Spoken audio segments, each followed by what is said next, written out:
নমস্কার, কেমন আছেন সকলে? আশা করছি সবাই খুব ভালো আছেন। হজবাউলের রূপুর নতুন ব্লগে তোমাদের সকলকে জানাই অনেক স্বাগত। তো আজ খুব হ্যাট্রিক একটা দিন আমার জন্য। মানে যাওয়ার আগের দিন লাস্ট মিনিট প্রিপারেশান চলছে। তো সকাল সকাল বসিয়ে দিয়েছি একটু ঘি, বেশ অনেকটা পরিমাণ ননি জমেছিল, দেখতেই পাচ্ছ। তো এখানে ঘিটা করে রাখলে তো কারোর খাওয়াও হবে না সেভাবে, কারণ কেউই থাকছি না। তো ভাবলাম যে ঘিটা তৈরি করে বাড়িতেই নিয়ে যাই, বাড়ির সবাই খেতে পারবে। আর এদিকে এসছে আমাদের জন্য আজকে ওপর থেকে খাবার, এটা লেবুর আচার, আর দিয়েছে সাথে হলো আলুর পরোটা, যার জন্য আমাকে আর সকালে আজকে ব্রেকফাস্টটা বানাতে হয়নি। এটা একটা খুব উপকার হয়েছে আমার জন্য। তো আমার বেশ অনেকগুলো বাসন ওখানে জমে গেছিলো ওদের ওপরে, তো সেই জন্য সেগুলোও আজকে রিটার্ন দিয়ে দিল। আর একবারে সকালের নাস্তা ওই আলুর পরোটা আর লেবুর আচার দিয়ে গেছে খেতে। তো ও উঠে গেলে দেন দুজনে একসাথে ব্রেকফাস্টটা করে নেব। আর এদিকে আমার হচ্ছে ঘি রেসিপিটা শেয়ার করলাম না, কারণ আমার চ্যানেলে এর আগেও ঘি রেসিপিটা শেয়ার করাই আছে।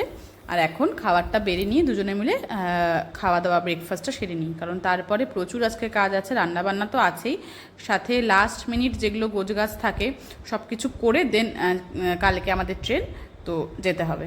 তো চলো খাওয়া দাওয়াটা সেরে নিই। আর ভীষণ ভালো হয়েছিল আলুর পরোটা, কারণ নন বেঙ্গলিরা আলুর পরোটা মানে পরোটা জাতীয় জিনিসগুলো খুব ভালো বানায়। তো আগে ওকে দিয়ে দেন আমি নিজেও খেয়ে নেব। আজকে আমি তোমাদের সাথে ডিমের ডালের রেসিপিটা শেয়ার করছি, ঠিক আছে? তো এখানে আমি দুটো ডিম ওই অমলেট যেরকম করে শুধু লবণ দিয়ে ফেটিয়ে রেখেছি, আর এখানে দিয়েছি একটু সর্ষের তেল।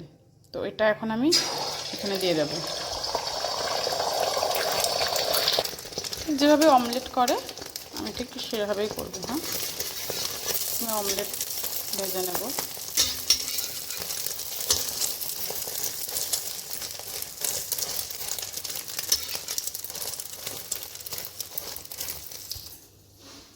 আর এদিকে আমি একটা পেঁয়াজ, কয়েক কোয়া রসুন আর একটা টমেটো এটা কেটে রেখেছি, আর কাঁচা লঙ্কা 2-3টে। এবার এটা আমি এরকম কেটে নেব।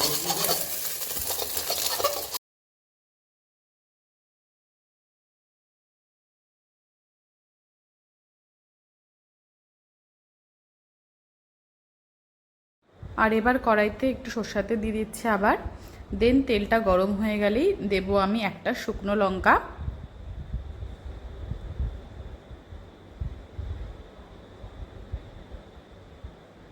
তারপর দিয়ে দিচ্ছি দুটো তেজপাতা আর সামান্য পরিমাণ ওই গোটা জিরে, এটাই হলো সোমবারে দিলাম। তারপর আমি বেশ কিছুটা পরিমাণ রসুন কুচি, রসুনটা যখন একটু লাল লাল করে একটু ভাজা হয়ে যাবে দেন দিয়ে দেব আমি ওই একটা যে পেঁয়াজ কেটে রেখেছিলাম সেই পেঁয়াজ কুচি আর কাঁচা লঙ্কাটা। তো দেন এটা একটু নাড়াচাড়া করে নিয়েই আমি দিয়ে দেব টমেটো। দেন এটাকে একটু ভালো করে নাড়াচাড়া করতে হবে, মানে একটু লাল হওয়া পর্যন্ত এটাকে নাড়াচাড়া করতে হবে। দেন আমি ওই ডালটা একটু ভিজিয়ে জল ঝরিয়ে রেখেছিলাম, মানে বেশ কিছুক্ষণ ভিজিয়ে রেখেছিলাম, তারপর জলটা ঝরিয়ে নিয়েছি।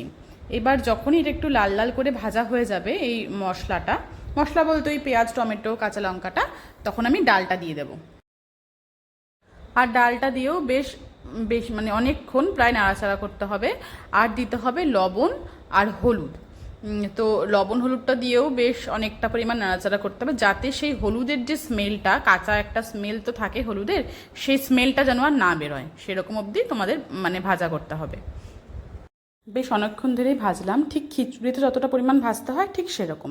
তো ভাজা হওয়ার পর এখন আমি জল দিয়ে দেব, জলটা নিজের পরিমাণ মতন। কেউ যদি চাও যে খুব পাতলা খাবে তাহলে জলটা বেশি দেবে, আর কেউ যদি চাও ঘন খেতে তাহলে জলটা একটু কম দেবে। বাট এই ডালটাতে একটু ঘন ঘন খেতেই ভালো লাগে, তো এটা যে যার পছন্দ মতন পরিমাণ মতন জল দিয়ে দেবে। এখন দেব আমি ঢাকা, ডালটা ততক্ষণে ফুটে যাবে। ডাল মোটামুটি কমপ্লিট। এদিকে আবার বসিয়েছি উচ্ছে, মানে একটু পোস্ত ছিটিয়ে উচ্ছে ভাজা। এদিকে ভেন্ডি ভাজা হয়ে গেছে। এখন এই ডিমটা এই ডালে আমি দিয়ে দেবো। ফ্রিজে যা যা ছিল সেগুলোই আজকে শেষ করছি, কারণ ফ্রিজে তো এভাবে রেখে যেতে পারবো না। কাল ফ্রিজটাও পরিষ্কার করেছি, মোটামুটি সব শেষ করেছি। ভেন্ডি এইটুকু ছিল, ভেন্ডিটা ভাজলাম। এদিকে সব কেটে রেখেছি, আলু আর পেঁয়াজ দিয়ে ভাজা এটা হবে, কারণ অনেকগুলো আলু ছিল। এবার আলুগুলো এভাবে রেখে গেলে এই 15 দিনের জন্য নষ্ট হয়ে যাবে সব। যার জন্য এটা কেটে এটা ভাজা হবে। এইদিকে এগুলো নামিয়ে দিব এখনই। এবার এটার লাস্ট ফিনিশিং দেবো অল্প গরম মশলা আর দেবো অল্প ঘি। আর এদিকে এখন বসিয়ে দিয়েছি ভাতটা হলেই আমার সব কিছু কমপ্লিট। রান্নাটা তো তোমাদের আগেই বললাম। তো ওই আলু ভাজা করেছি পেঁয়াজ দিয়ে, একটু ঘাটা ঘাটা হয়ে গেছে আলুটা। আর ভাতে সেদ্ধ দিয়েছি, তো সেটা মাখার জন্য একটু পেঁয়াজ, তারপর টমেটো, লঙ্কা, ধনেপাতা এটা সর্ষের তেলে ভেজে রেখেছি কড়াইতে। ভেন্ডি ভাজা করেছি, পোস্ত ছিটিয়ে একটু ওই কড়কড়া করে একটু উচ্ছে ভাজা, ডাল তো করেইছি, আর করেছি একটু আমের চাটনি, যেটা আম কাসুন্দি বলে সেটাই। তো এই ছিল আজকের একদম সিম্পল মেনু, যেহেতু কাল আমাদের বেরিয়ে যাওয়া, তো মোটামুটি যেটুকু পেয়েছি নর্মাল রাখার চেষ্টা করেছি। আর ওটা ছিল লাস্টে ঘির চাছি, যদি রাত একটু খাওয়া হয় সেটা একটু রেখেছি। ভাতটা হলেই ব্যাস কমপ্লিট। আর ফ্রিজে অল্প টক দই ছিল, সেটারই এখন গতি করছি। তো ফ্রেশ হয়ে চলে এসেছি, এখন একটু করব লস্যি। তো এই টক দই দিয়ে দিলাম। আমি একটু চিনি দিয়েই খাই, কারণ আমি নর্মাল শুধু টক দইটা এভাবে খেতে পারি না। আমি শুধু টক দই খেলেও সেটাও চিনি দিয়েই খাই, অত ভালো লাগে না টক দই খেতে, স্মেলটা আমার বেশি একটা পছন্দ নয়। তবে গরমে তো টক দই খাওয়া খুব দরকার, তাই এখন যখন টক দই থাকে ওই লস্যি বানিয়েই খাই। তো একটু চিনি দিয়ে দিলাম, আর দিয়েছি 1 চিমটি বিট লবণ। আমি বিট লবণটাই দিয়েছি, তোমরা চাইলে নর্মাল লবণটাও দিতে পারো। একদম সিম্পলভাবে এটা এখন মিক্সিতে ঘুরিয়ে নিয়ে দুজনে মিলে খেয়ে নেব।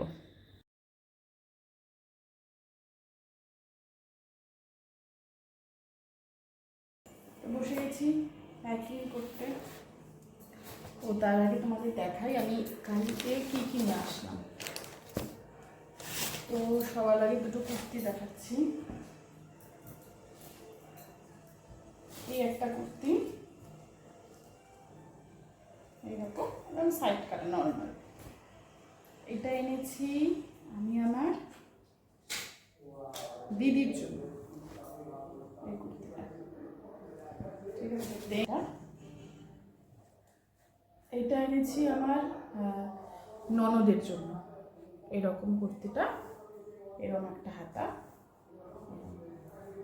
তার জন্য কাকুতির জন্য এই একটা জামা এনেছি ওর জন্য, আর এই একটা জামা এনেছি ওর জন্য, ঠিক আছে। আর আমার যে ভাগনা, মানে আমার ননদের ছেলে, তার জন্য এরকম দুটো গেঞ্জি এনেছি। এই একটা গেঞ্জি, এই একটা গেঞ্জি। হলো এনেছি আমি আমার ভাইয়ের জন্য, এরকম ভাইয়ের জন্য একটু টুকটাক যা, মানে আসলে ও কিছু মানে অত লাগেজ ক্যারি করতে চায় না, এটা হলো একটা ব্যাপার। তো বলেছিল যে সব কিছু ওখানে গিয়েই কিনে দিতে, ইভেন ওদেরটাও কিনতে চাইনি। কালকে আমাদের যেতে তো বেশ অনেকটা রাত্রি হয়ে গেছিলো, তো যার জন্য এখন টানবে যেহেতু ওই লাগেজ। আর যেহেতু আমাদের দিল্লি যেতে হবে, দিল্লির থেকে আবার যেতে হবে শিয়ালদা, দেন শিয়ালদায় কিছু মানে কৃষ্ণনগর কিছুদিন থাকবো, মানে দেন শিয়ালদা থেকে যেতে হবে কৃষ্ণনগর, দেন কৃষ্ণনগর কিছুদিন থাকবো, থেকে কৃষ্ণনগর থেকে যেতে হবে আবার বাড়ি। তো একটু জার্নি তো আছেই, হ্যাপাসেট আছে।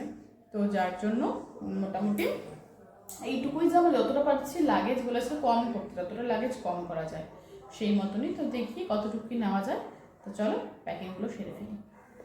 লিপস্টিক এনেছি আমার দুই বৌদির জন্য, এগুলো এনেছি জুডিওর থেকে। এই একটা কালার, যার যেটা খুশি সে সেটা নেবে। এই একটা কালার আছে, আর এটা একটু ওই ইটা টাইপের কালারটা, আর এইটা হলো ম্যাজেন্ডা কালার। এই দুটো কালার আমি নিয়ে এসেছি দুই বৌদির জন্য।